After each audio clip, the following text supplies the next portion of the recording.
Ito yung diskarte kapag naplatan kayo tapos malayo kayo sa vulcanizing shop. Ito lang yung gagawin nyo. Kumuha lang kayo ng hose. Ayan. Isuksok nyo lang dyan sa kanyuto. Tapos, steel tie. Yung panali, kumbaga. Ayan. Ihigpit nyo lang dyan. Pagkatapos,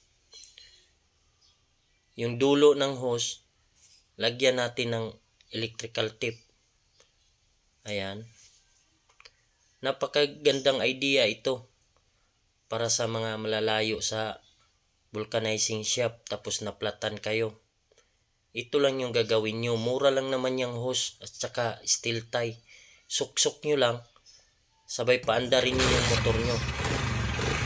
Ayan. O, tingnan natin.